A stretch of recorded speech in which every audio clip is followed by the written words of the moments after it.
بہن ہو نا میری تو اپنے بھائی کی بات نہیں مانو گی؟ بھائی ہو نا میرے، اگر میں تمہارا اچھا سوچ رہا ہوں، بھلا سوچ رہا ہوں، تو تم اپنے دشمن تھوڑی نہ ہو. ٹھیک کرو گے نا خود کو، نکالو گے نا خود کو ان الجھنوں سے، ان گمراہیوں، بے حیائیوں اور گناہوں سے. میں آپ لوگوں سے اللہ کے لیے محبت کرتا ہوں. مجھے نہیں پتا کہ آپ کہاں سے ہو، کیا کرتے ہو، نہ میں آپ کو جانتا ہوں نہ آپ مجھے جانتے ہو. بس یہ اللہ کی باتیں ہیں جنہوں نے ہمیں کنیکٹ کر کے رکھا ہوا ہے. اس دنیا میں ہماری ملاقات ہو نہ ہو، لیکن میں آپ سب سے آخرت میں ملاقات کا خواہش مند ہوں.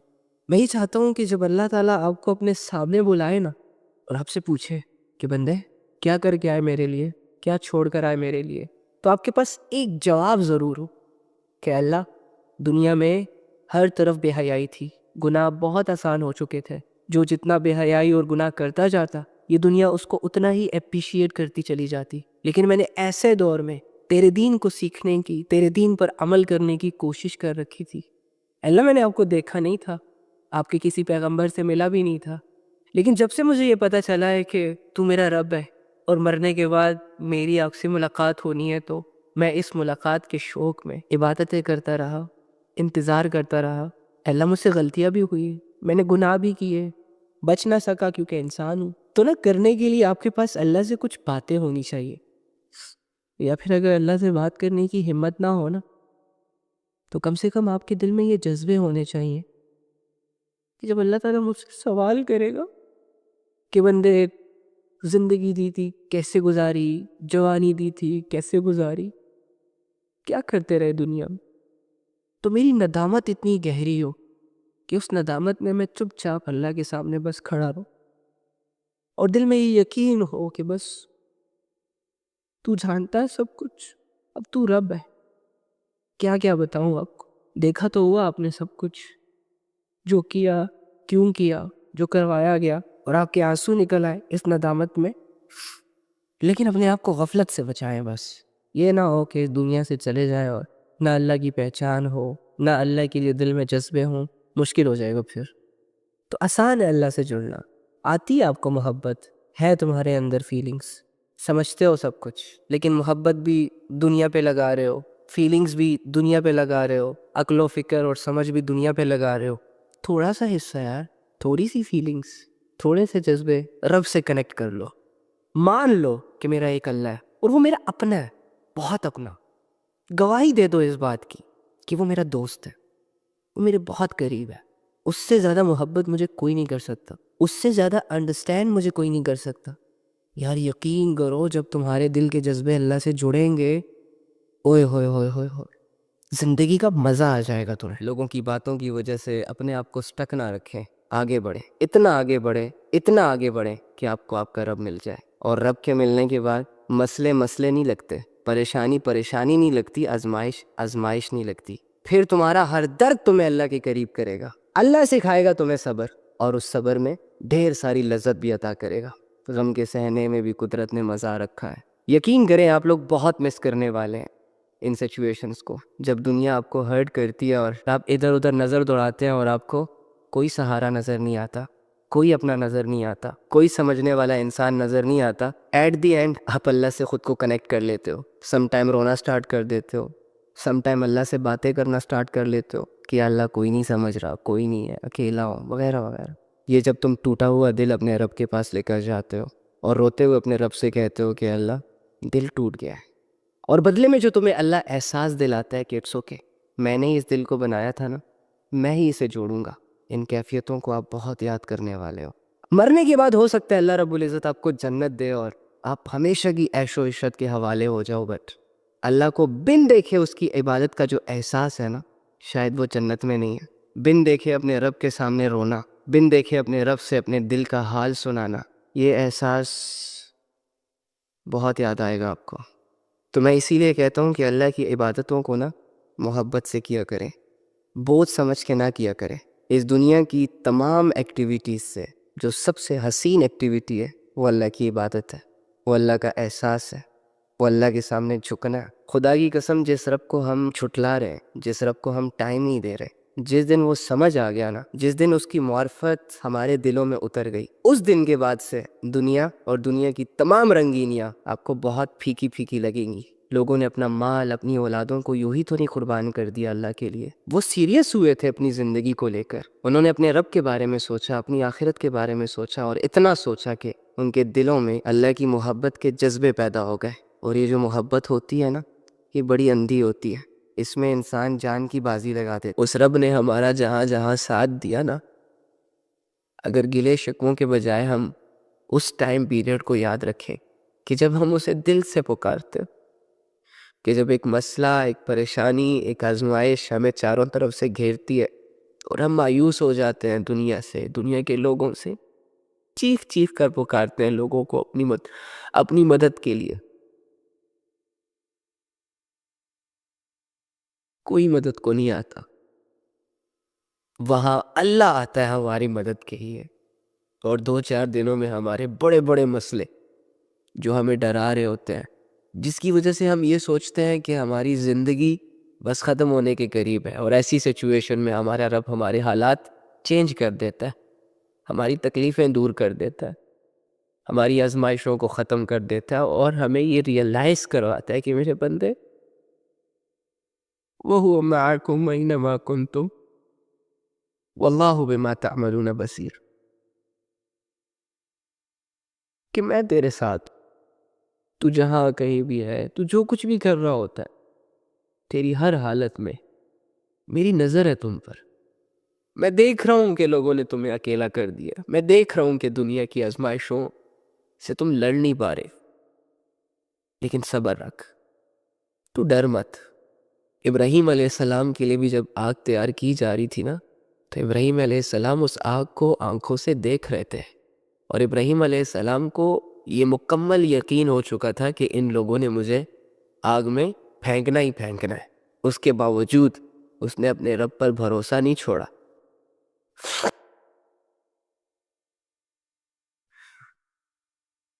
اب یہ تو ہو نہیں سکتا کہ ابراہیم علیہ السلام کے دل میں ڈر نہ ہو، خوف نہ ہو،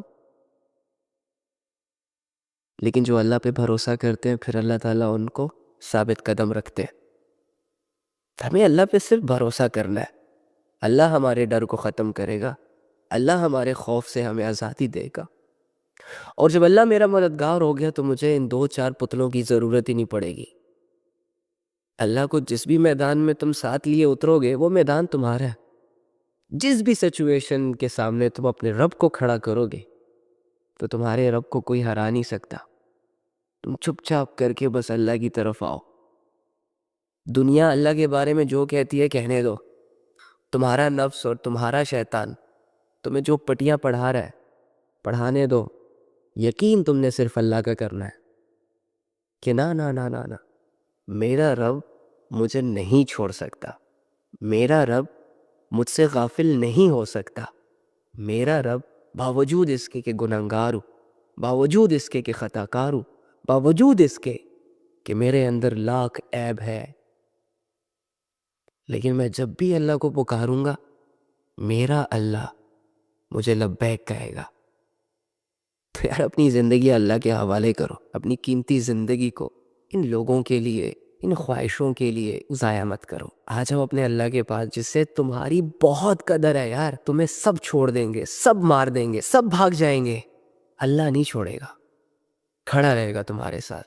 وَهُوَ مَعَكُمْ أَيْنَمَا كُنْتُمْ وَاللَّهُ بِمَا تَعْمَلُونَ بَصِيرٌ. اللہ کہہ رہے میں تمہارے ساتھ ہوں. ڈزنٹ میٹر کہ تم میری مانو نہیں مانو، میں پھر بھی تمہارے ساتھ ہوں. واللہ بما تعملون بصیر. تم جو کچھ بھی کرتے ہو میں اسے دیکھتا ہوں. دیکھنا تو میں یہ چاہ رہا ہوں کہ اچھے اعمال کرو، آخرت بناؤ، عبادتیں کرو، علم حاصل کرو، لوگوں کے ساتھ بھلائی کرو. دوسری جانب اگر تو کوئی گناہ کرے گا تو اس گناہ کو تو مجھ سے چھپا نہیں سکتا. اگر کوئی بے حیائی کا کام کرے گا تو ٹھیک ہے، دنیا سے تو چھپ جائے گا، لیکن مجھ سے تو نہیں چھپ سکتا کیونکہ میں اس کو دیکھتا ہوں. اب جو اللہ کے سامنے کھڑا ہونے سے ڈرے گا، جسے اللہ سے حیا آئے گی، وہ ہمیشہ یہ سوچے گا کہ میرا رب مجھے دیکھ رہا ہے، میں جو کچھ کر رہا ہوں وہ اسے نظر آ رہا ہے. تو وہ ہر برائی سے رب سے حیا کرتا ہوا پیچھے ہو جائے گا. یا اگر اس سے برائی ہو جائے، گناہ ہو جائے، خطا ہو جائے، تو وہ اسے مزید کنٹینیو نہیں کرے گا بلکہ اللہ سے معافی مانگے گا اور آگے کی زندگی کے لیے محتاط ہو جائے گا، اپنی اصلاح کر لے گا. وَمَا الْحَيَاةُ الدُّنْيَا إِلَّا مَتَاعُ الْغُرُورِ. یہ دنیا کی زندگی دھوکہ ہے، اس کے دھوکے میں مت آنا. اس دنیا کو ضرورت سمجھنا، اس دنیا سے دل نہ لگانا، لیکن تو نے دنیا سے دل لگایا تو دنیا نے تیرے دل کی یہ حالت کر دی۔ ہم میں سے کوئی بھی انسان اللہ کو بس صرف اپنے دل میں جگہ دینے کے لیے تیار نہیں ہے، باقی آفیسز میں، کمروں میں بڑے ہی عزت و احترام کے ساتھ ایک بہت بڑا فریم لائیں گے جس میں اللہ کا نام لکھا ہوگا، اور بڑے نیک نمازی پرہیزی بن کے اسے دیوار پر لٹکا دیں گے۔ جس کمرے میں اللہ کا نام ہم بڑے ہی ادب اور تمیز کے ساتھ ایک بہت بڑے فریم میں دیواروں پر لٹکاتے ہیں نا، انہی کمروں میں بیٹھ کے ہم تنہائیوں میں گناہ کرتے ہیں۔ ارے یار، ہم تو اپنے اللہ کے نام کے ساتھ صرف کھیل رہے ہیں، اللہ کو صرف اپنے دل میں جگہ دینے کو تیار نہیں ہے۔ باقی جب بھی نیا گھر بنائیں گے نا، تو بنانے کے بعد ایک بہت بڑا سائن بورڈ لگا دیا جائے گا، ماشاءاللہ کمرے میں بھی آپ کا اللہ لکھا ہوا ہے، گھر کے باہر بھی اللہ لکھا ہوا ہے، گاڑیوں میں بھی اللہ لکھا ہوا ہے، لیکن دل کی حالت یہ ہے کہ دل اللہ سے خالی ہے، دل اللہ کی معرفت سے خالی ہے، دل اللہ کی محبت کے جذبوں سے خالی ہے۔ یہ والا بیہیویئر ٹھیک نہیں ہے۔ وہ دل کے جس کے بارے میں نبی صلی اللہ علیہ وآلہ وسلم فرماتے ہیں کہ آپ کے جسم میں ایک گوشت کا ایک لوتھڑا ہے، اگر وہ ٹھیک ہو گیا تو جسم کے باقی پارٹ بھی ٹھیک ہو جائیں گے،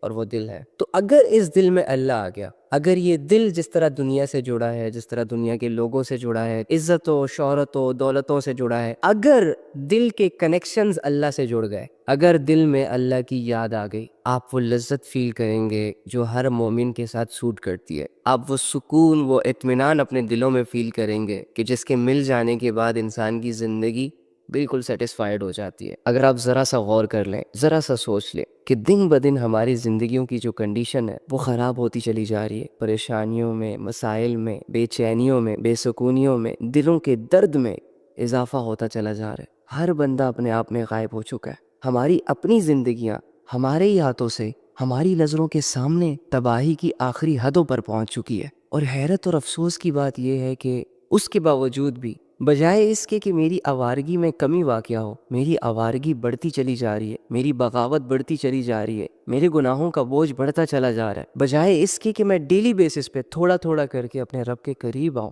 الٹے پاؤں اللہ سے دور جا رہے ہیں۔ جب زندگی تنگ ہوتی ہے، جب مسائل حد سے بڑھ جاتے ہیں، جب انسان کو چاروں طرف سے تنہائیاں، بے سکونی، بے چینی اور اس طرح کے حالات گھیرتے ہیں، تو ایسے حالت میں تو ہمیں چاہیے کہ ہم اپنے اللہ کے قریب چلے جائیں۔ ہمارا نفس امارہ بنتا چلا جا رہا ہے، وہ نفس کہ جو باغی ہو جاتا ہے، جو ظالم ہو جاتا ہے، جسے گناہ ہی نہیں لگتے، جسے توبہ کا خیال نہیں ہوتا، جسے اللہ کا خیال نہیں ہوتا، جو گناہوں کا شوقین ہوتا ہے، جو ظلم کا شوقین ہوتا ہے۔ مجھے بتائیں، جس نفس پر اللہ رب العزت نے ہمیں قابو پانے کا حکم دیا ہے، اس نفس کو اگر ہم کھلا چھوڑ دیں، اس نفس کو اگر ہم گناہوں کی خوراک دے کر نفس امارہ بنا لیں اور ساری زندگی گندگیوں میں، بغاوتوں میں، گمراہیوں میں، آوارگیوں میں منہ مارتے رہے، حتیٰ کہ اللہ کا فیصلہ ہو جائے، میں بھی مر جاؤں، آپ بھی مر جاؤ، تو جب ساری عمر گناہ کیے ہوں گے ہم نے، جب ساری عمر اللہ کو اگنور کیا ہوگا ہم نے، جب ساری عمر بے حیائیوں کو دیکھا، بے حیائیوں کو پروموٹ کیا، اللہ کے حکموں کو مشکل کہا، اللہ کی عبادت نہیں کی، نبی صلی اللہ علیہ وآلہ وسلم سے محبت نہیں کی، اسلام کو نہ پڑھا، نہ سیکھا، نہ سمجھا، نہ عمل کیا،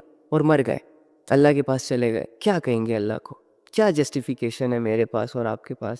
کیا کہوں گا میں رب سے؟ کون سی ایسی دلیل ہے میرے پاس جو میں اپنے رب کے سامنے رکھوں گا؟ اور جس طرح میں لوگوں کو دھوکہ دے جاتا ہوں، جس طرح جھوٹ کا سہارا لے کر میں دنیا کے بہت سارے کاموں میں کامیاب ہو جاتا ہوں، کچھ ایسا کر کے میں اللہ کے سامنے بھی کامیاب ہو جاؤں۔ ننگے جسم دیکھنے کا بہت شوق ہے نا، تو ہمت کرنا ذرا قیامت کے دن میدان حشر میں جب اللہ رب العزت نے سب کو ننگا کھڑا کیا ہوگا، اس وقت ذرا ہمت کرنا کسی کو آنکھ اٹھا کر دیکھنے کی۔ آج یہاں اللہ رب العزت عذاب نہیں دے رہا نا، زمین پھٹ نہیں رہی، آسمان پھٹ نہیں رہا، ستارے ٹوٹ نہیں رہے، ماتھوں پہ گناہوں کو لکھا نہیں جا رہا، ہر گناہ کرنے کے بعد بھی بندہ سیٹھ صاحب، نواب صاحب، عزت والا بنا پھر رہا ہے۔ شاید اسی لیے ہمیں پر لگے ہوئے ہیں، لیکن یہ پر بہت جلدی کٹنے والے ہیں۔ یہ روح اور جسم کا تعلق عنقریب جدا ہونے والا ہے، پھر حسرتیں کریں گے، ہم رو رو کے ہم گلے پھاڑیں گے، لیکن واللہ نہ ہمارے آباء و اجداد واپس آئے ہیں اور نہ ہم واپس آئیں گے۔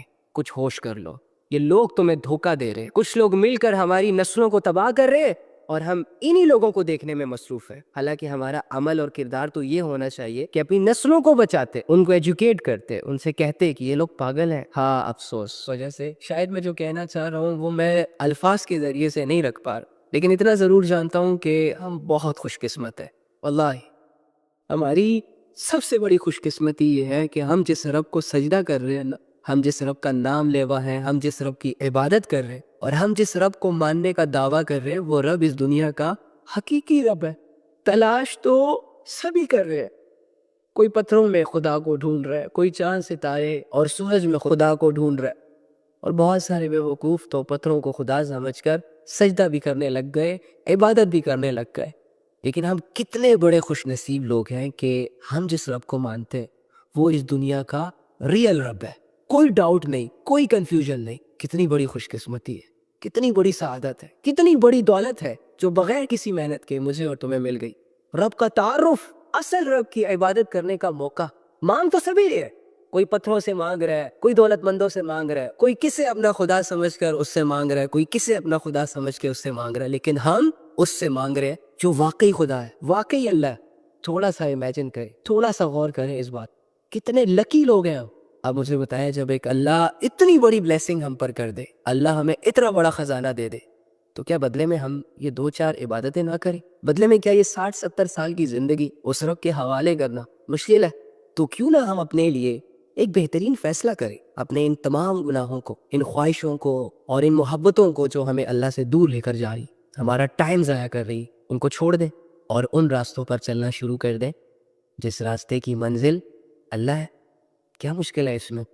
کوئی مشکل نہیں ہے، صرف توبہ کرو، 5 وقت کی نماز پڑھنا سٹارٹ کرو، دل کو صاف کرو، اللہ کو یاد رکھو، سب ٹھیک ہو جائے گا۔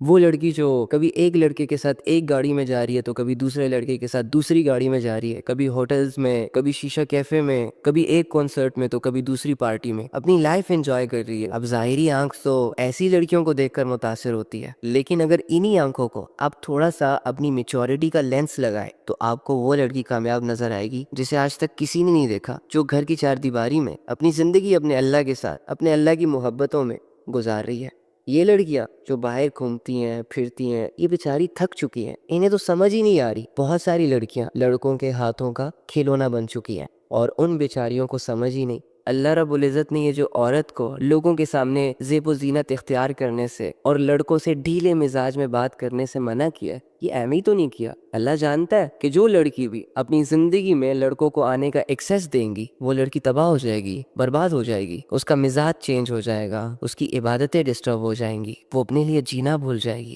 مجھے تو ترس آتا ہے، یقین کرو، میں تو دل سے دعائیں کرتا ہوں ان کے لیے کہ اللہ ان کی وہ عقل روشن کر دے کہ جس کے بعد ان کو نظر آنا شروع ہو جائے کہ ہمارے ساتھ ہو کیا رہا ہے، یہ لوگ ہمارے ساتھ کر کیا رہے ہیں۔ جبکہ دوسری جانب میری یہ خواہش ہے کہ لڑکے تھوڑے سے غیرت مند ہو جائیں، لڑکے لڑکیوں کی عزتوں کو برباد کرنے کے بجائے ان کے عزتوں کے محافظ بنے۔ مرد گرل فرینڈ نہیں بناتا، مرد بیوی بناتا ہے۔ اللہ کے علاوہ میرا کوئی نہیں ہے۔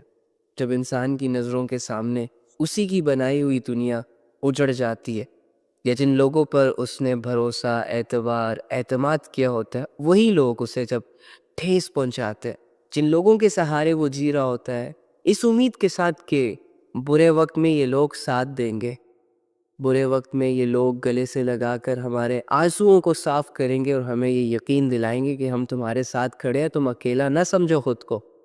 ایسے ہی لوگ جب وقت پڑنے پر قریب نہیں آتے، اپنے دعووں پر پورا نہیں اترتے نا، تو انسان دل کی گہرائیوں سے اللہ کو آواز دیتا ہے، اور تب جا کے اسے لا الہ الا اللہ کا مطلب سمجھ آتا ہے کہ میرا اللہ کے علاوہ کوئی معبود نہیں ہے، اللہ کے علاوہ مجھے کوئی سمجھنے والا نہیں ہے، اللہ کے علاوہ مجھے کوئی سہارا دینے والا نہیں ہے۔ تو یہ ٹھوکریں، یہ درد، یہ دکھ، یہ پریشانیاں، یہ آزمائشیں اور یہ لوگوں کے دھکے اور لوگوں کے وہ سخت الفاظ جو پتھر بن کر ہم پر برستے ہیں، انہی کی وجہ سے تو ہمیں رب کی پہچان ہوتی ہے، انہی کی وجہ سے تو ہمیں رب کی محبت سمجھ آتی ہے۔ تو گلے شکوے کیوں کرے؟ خوش ہو جاتے ہیں اس بات پر کہ چلو وہ دنیا جسے اللہ رب العزت نے کہا ہے کہ یہ دھوکہ ہے، وہ ہاتھ سے نکل گئی، لیکن وہ رب جو سچا ہے وہ ہاتھ آ گیا، وہ مل گیا۔ مرنے کے بعد کوئی محبت ساتھ نہیں جاتی، کوئی دولت ساتھ نہیں جاتی، کسی کے کیے گئے وعدے اور اٹھائی گئی قسمیں ہمیں کوئی فائدہ نہیں دے سکتے۔ مرنے کے بعد ہم اکیلے، ہر طرح سے اکیلے۔ تو دنیا کے حوالے خود کو نہ کرو۔ اللہ رب العزت نے آپ کو دنیا کی ریالٹیز بتائی، وَمَا الْحَيَاةُ الدُّنْيَا إِلَّا مَتَاعُ الْغُرُورِ۔ میرے بندے، یہ دنیا کی زندگی دھوکے کے سوا کچھ نہیں ہے۔ جس نے بنائی وہ اسے دھوکہ کہہ رہا ہے، تمہارے لیے بنائی اور تم اسی سے دل لگا بیٹھے۔ تمہیں یہ دنیا اتنی عزیز ہو گئی ہے، اس دنیا کے لوگ تمہارے لیے اتنے ضروری ہو گئے کہ ان کی وجہ سے تم بنانے والے کو بھول جاؤ۔ بنانے والے کو تو ٹائم نہ دو، لیکن رات بھر دنیا کے لوگوں کے ساتھ مصروف رہو۔ آخرت کو لے کر کوئی پلاننگز نہ ہو ہمارے دل میں، لیکن دنیا کے معاملے میں مہینوں مہینوں کی پلاننگز کو پہلے سے کر رکھو۔ کتنی بڑی بے وقوفی کی بات ہے۔ آپ ایک مسلمان ہیں، مسلمان سب کچھ کر سکتا ہے لیکن کسی کو دھوکہ نہیں دے سکتا، اپنے آپ کو بھی دھوکہ نہیں دے سکتا، اور شیطان یہی چاہتا ہے کہ ساری عمر ایک انسان اپنے آپ کو بھی دھوکے میں رکھے اور دوسروں کو بھی دھوکہ دے، اور ان کی زندگیاں الجھنوں کے حوالے ہو جائیں، غیر ضروری چیزیں ان کی نظروں میں ضروری بن جائیں، اور یہ سارے لوگ مدہوش ہو کر، بے ہوش ہو کر اپنی چاہتوں کے پیچھے، اپنی محبتوں کے پیچھے، دولتوں کے پیچھے لگے رہے، اور اصل مقصد ان سے بھول جائے، اللہ کو راضی کرنا، عبادات کرنا، غیرت کرنا دین پر، دین کو نافذ کرنا پوری طرح۔ شرک کے بارے میں آتا ہے کہ اللہ رب العزت کو سب سے زیادہ جو غصہ آتا ہے وہ شرک پہ آتا ہے، کہ انسان کھائے بھی اللہ کا، پیے بھی اللہ کا، پہنے بھی اللہ کا، رہے بھی اللہ کی زمین پر، اور پیدا بھی اسے اللہ کرے، رشتے بھی اسے اللہ دے، اس کے باوجود جب کوئی انسان اپنے رب کے ساتھ شرک کا معاملہ کرتا ہے تو ڈیفینیٹلی اللہ رب العزت کو غصہ آتا ہے اس بات پہ۔ لیکن دوسری جانب دیکھیں کہ اگر 60 70 80 سال جس نے شرک کیا، وہ بھی اگر شرک سے بیزار ہو کر حقیقت کی تلاش میں نکلے اور اللہ سے دعا کرے، زبان سے نہ صحیح تو دل کی گہرائیوں کا سنگل سا کنیکشن اللہ رب العزت سے ہدایت کے لیے جوڑ دے، پھر اللہ رب العزت یہ نہیں دیکھے گا کہ اس نے 60 70 80 سال مجھ سے شرک کیا، اللہ رب العزت اسے بھی ہدایت دیں گے۔ مرنے سے اگر کوئی 2 دن پہلے پکی سچی توبہ کر لے، اپنی زندگی پہ تھوڑا سا غور کر لے، تو اللہ رب العزت اس کی پچھلی زندگی کا بالکل اس سے نہیں پوچھیں گے، اسے بھی ہدایت عطا فرمائے گا۔ تو آپ لوگ تو مسلمان ہو اللہ کے بندو، یہ جو دوست آ کر تجھ سے کہہ رہا ہوتا ہے نا کہ فلانی لڑکی سے افیئر چلا رہا ہوں، فلانی لڑکی کے ساتھ یہ کرنے کا ارادہ ہے، گلا پکڑ لیا کرو اس کا، 2 منٹ کے لیے اس بیچاری کو بہن مان لیا کرو یار، کہ جو تیرے اس سو کولڈ دوست کی وجہ سے کچھ دنوں میں برباد ہونے والی ہوتی ہے اور تجھے پتا ہوتا ہے، لیکن تیرا چپ رہنا، اپنے دوست کے برے کاموں میں اس کا ساتھ دینا، اس بات کی علامت ہے کہ وہ تو ہے ہی بے غیرت، تم اس سے بڑے بے غیرت ہو، کہ تمہارے پاس موقع تھا اسے سمجھانے کے لیے، کسی کی زندگی بچانے کے لیے، لیکن تم خاموش رہے اور تم نے اسے سو کولڈ دوستی کا نام دیا۔ یہ لڑکے سارے بھاگنا ہی ہے تو دنیا سے بھاگ جو تجھے ذلیل کرنے کی پلاننگز کر رہی ہے، دنیا والوں سے بھاگ جو تجھے گرانے کی طاق میں، اللہ سے کیوں بھاگ رہا ہے؟ وہ تو تجھے عزت دے گا، وہ تو تیری دنیا اور آخرت بنائے گا، پانی کے ایک قطرے سے جو تجھے وجود دے سکتا ہے، تیری ہڈیوں کو بنا سکتا ہے، تیرے ہاتھوں کو جو اٹھانے کی طاقت، تیرے پاؤں کو جو چلنے کی صلاحیت اور تیری آنکھوں کو جو دیکھنے کی صلاحیت دے سکتا ہے، کیا وہ تجھے عزت نہیں دے سکتا؟ کیا وہ تجھے سکون نہیں دے سکتا؟ ارے بہت ساری ایسی چیزیں جو تو نے مانگی ہی نہیں تھی، لیکن ان چیزوں کا ہونا تیری زندگی کے لیے بہت ضروری تھا، اللہ رب العزت نے بن مانگے وہ ساری چیزیں تجھے عطا کر دی۔ تو سوچ، جب تو مانگے گا تو مانگنے کے بعد اس کی عطاؤں کا کیا لیول ہوگا، تو نہیں سمجھتا اس بات کو، تو انجان ہے اپنے رب سے، اسی لیے تو بھاگ رہا ہے۔ جس دن تجھے اپنے رب کا پتہ چلا نا، جس دن تیرے دل کے اندر رب کی محبت اتر گئی، جس دن تیرا دل دنیا سے کٹ گیا اور آخرت پر لگ گیا، اس دن تو اپنے ہاتھوں سے ہر اس چیز کو قربان کرے گا جو تیرے اور تیرے رب کے تعلق کے درمیان آئے گی۔